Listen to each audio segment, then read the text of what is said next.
Iran Israel സംഘർഷം അതിരൂക്ഷമായി തുടരുകയാണ്. ടെഹ്റാനിലെ പല കേന്ദ്രങ്ങളിലും ഇസ്രയേലിന്റെ ആക്രമണം ഉണ്ടായി. ഇറാനിലെ ഔദ്യോഗിക ടെലിവിഷൻ ചാനലിന് നേരെ ഇന്നലെ ഇസ്രയേൽ ആക്രമണം നടത്തി.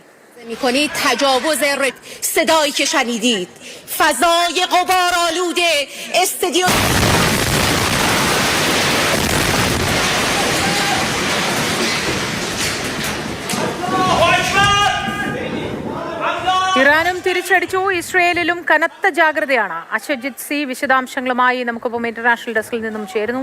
Aswajith, good morning. ഇന്നലെ ഇറാൻ ടിവിയിൽ ആക്രമണം, ഔദ്യോഗിക ടെലിവിഷൻ ചാനലിൽ ആക്രമണം നടത്തി. അതിനുശേഷം ഇറാൻ ഇതാ വീണ്ടും ഇസ്രയേലിലേക്ക് തിരിച്ചടിയും നടത്തിയിരിക്കുന്നു. ഏറ്റവും പുതിയ വിവരങ്ങൾ എന്തൊക്കെയാണ് അശ്വജിത്? മോത്തി, നമ്മൾ കഴിഞ്ഞ മണിക്കൂറിൽ നിന്ന് പറഞ്ഞതിന് തുടർച്ചയായി ഏറ്റവും ഒടുവിൽ നൽകാൻ കഴിയുന്ന വിവരം ടെഹ്റാനിൽ നിരവധി ഇടങ്ങളിൽ എക്സ്പ്ലോഷൻസ് നടന്നു എന്നതാണ് അവിടുത്തെ പ്രാദേശിക മാധ്യമങ്ങൾ റിപ്പോർട്ട് ചെയ്യുന്നത്. നമ്മൾ തുടക്കത്തിൽ സൂചിപ്പിച്ചതുപോലെ തന്നെ ഈ ഔദ്യോഗിക ടെലിവിഷൻ ചാനലിന്റെ ഓഫീസിന് പുറമെ മറ്റ് പലയിടങ്ങളിലും, തലസ്ഥാനമായ ടെഹ്റാനിലെ മറ്റ് പലയിടങ്ങളിൽ കൂടി ഇന്നലെ ഇസ്രായേലിന്റെ ആക്രമണം ഉണ്ടായി. അവിടെയെല്ലാം വലിയ എക്സ്പ്ലോഷൻസ് ഉണ്ടായിരിക്കുന്നു, പലയിടത്തും തീ പിടിച്ചിരിക്കുന്നു എന്ന തരത്തിലുള്ള റിപ്പോർട്ടുകളും അവിടുത്തെ പ്രാദേശിക മാധ്യമങ്ങൾ റിപ്പോർട്ട് ചെയ്യുന്നുണ്ട്. അതാണ് ഏറ്റവും ഒടുവിൽ നൽകാൻ കഴിയുന്ന റിപ്പോർട്ട്. ഇനി ഇസ്രായേലിലേക്ക് വന്നാൽ ഇറാൻ തിരിച്ചടിച്ചിട്ടുണ്ട്.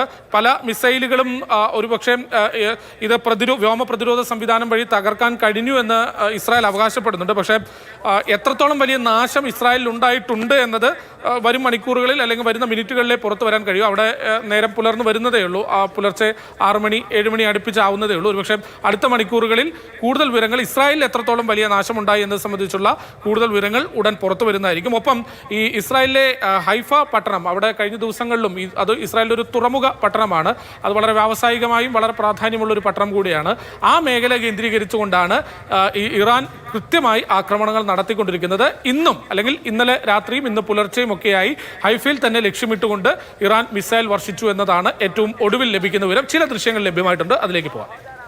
നമുക്ക് ഇസ്രായേലിലെ ആക്രമണത്തിന്റെ ദൃശ്യങ്ങൾ പ്രേക്ഷകരുമായി പങ്കുവയ്ക്കാം.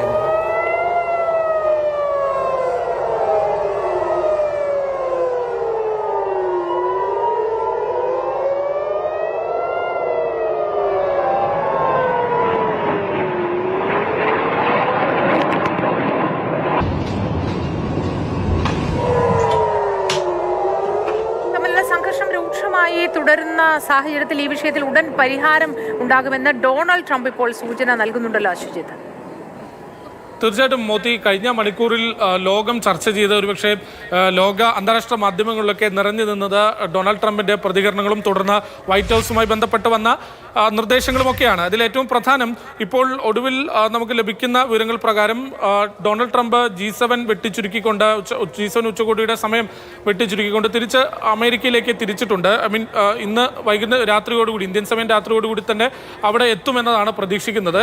അവിടെ എത്തിയാലുടൻ തന്നെ, വൈറ്റ് ഹൗസിൽ എത്തിയാലുടൻ തന്നെ ഒരു അടിയന്തരമായൊരു യോഗം ചേരുന്നു എന്ന തരത്തിലാണ് റിപ്പോർട്ടുകൾ പുറത്തു വരുന്നത്. അമേരിക്കയുടെ ഉന്നത സുരക്ഷാ ഉദ്യോഗസ്ഥരുമൊക്കെ ആ യോഗത്തിൽ പങ്കെടുക്കുമെന്നും പറയുന്നു. ഒരുപക്ഷെ അത് ഇനി ഉള്ളൊരു ആക്ഷൻ ഏത് തരത്തിലായിരിക്കും, അല്ലെങ്കിൽ അതിനൊരു പൂർണ്ണമായ തോതിൽ ഒരു സൊല്യൂഷൻ കണ്ടെത്തുന്നതിലേക്കുള്ള ചർച്ചകളാണോ എന്നത് സംബന്ധിച്ചൊരു വ്യക്തത വരേണ്ടിയിരിക്കുന്നു. പക്ഷേ ഡൊണാൾഡ് ട്രംപിന്റെ വാക്കുകളിൽ നിന്ന് തന്നെ എല്ലാം വ്യക്തമാണ്. അതായത് ഒരു സമ്മർദ്ദം തീർച്ചയായും ഇറാനു മേൽ ആ വാക്കുകളിലുമുണ്ട്. എനിക്ക് തോന്നുന്നു ഡൊണാൾഡ് ട്രംപിന്റെ പ്രതികരണം ആദ്യം കേട്ട ശേഷം മറ്റു വിശദാംശങ്ങളിലേക്ക് വരാം.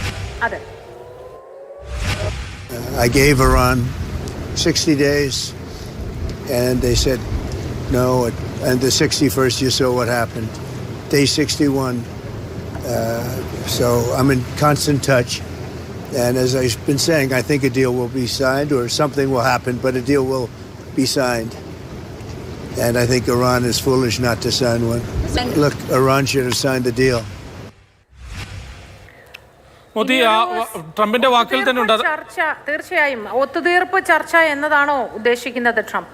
ഒത്തുതീർപ്പ് ചർച്ച എന്ന് നമുക്ക് നിലവിൽ പറയാൻ കഴിയില്ല. കാരണം അങ്ങനെ അമേരിക്കയ്ക്ക് ഈ വിഷയത്തിൽ ഒരു മധ്യസ്ഥന്റെ റോളും അല്ല, അങ്ങനെ വ്യാഖ്യാനിക്കാനും കഴിയില്ല. തീർച്ചയായിട്ടും ഇസ്രായേൽ ആണ് ആക്രമിച്ചത് എങ്കിൽ പോലും അതിനൊരു അമേരിക്കയുടെ ഒരു മൗനാനുവാദവും അല്ലെങ്കിൽ അമേരിക്കയുടെ ഇൻഡയറക്റ്റ് ആയിട്ടുള്ള ഒരു പിന്തുണയും ഒക്കെ ഉണ്ട് എന്നുള്ളത് അത് സത്യം തന്നെയാണ്, വാസ്തവം തന്നെയാണ്. അതുകൊണ്ട് അമേരിക്ക ഒരു മധ്യസ്ഥന്റെ റോൾ എന്ന് പറയാൻ കഴിയില്ല.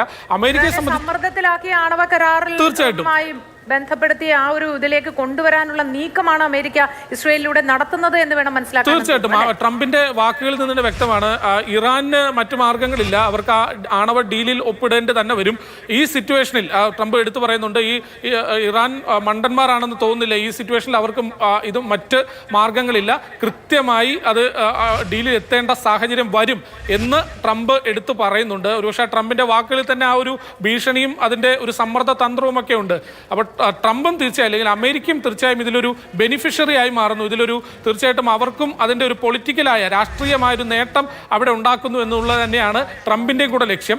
അതുകൂടെ കണക്കിലെടുത്തുകൊണ്ട് ഇനി ഏത് തരത്തിലൊരു ആക്ഷൻ ആയിരിക്കും വരിക എന്നുള്ളതാണ്. ഒരുപക്ഷെ ഇറാൻ ഇതിനോട് എങ്ങനെ പ്രതികരിക്കും, അല്ലെങ്കിൽ ഈ അമേരിക്കയുടെ സമ്മർദ്ദതന്ത്രത്തോട് എങ്ങനെ പ്രതികരിക്കും, ഇറാൻ ആണവ ഡീലിൽ ഒപ്പിടാനുള്ള തയ്യാറെടുപ്പിലേക്ക് പോകുമോ, അല്ലെങ്കിൽ അതിലേക്കുള്ള ഒരു സാഹചര്യത്തിലേക്ക് പോകുമോ എന്നുള്ളതാണ് ലോകം ഒറ്റുനോക്കുന്നത്. അശ്വജിത്ത്, നിലവിൽ ഹൈഫ എന്ന തുറമുഖ പട്ടണം മാത്രമാണോ ഇറാൻ ഇപ്പോൾ ലക്ഷ്യമിടുന്നത് ഇസ്രയേലിൽ, അതോ ടെഹ്റാനെ ആക്രമിക്കുമെന്ന് നേരത്തെ തന്നെ മുന്നറിയിപ്പ് നൽകിയിരുന്നല്ലോ?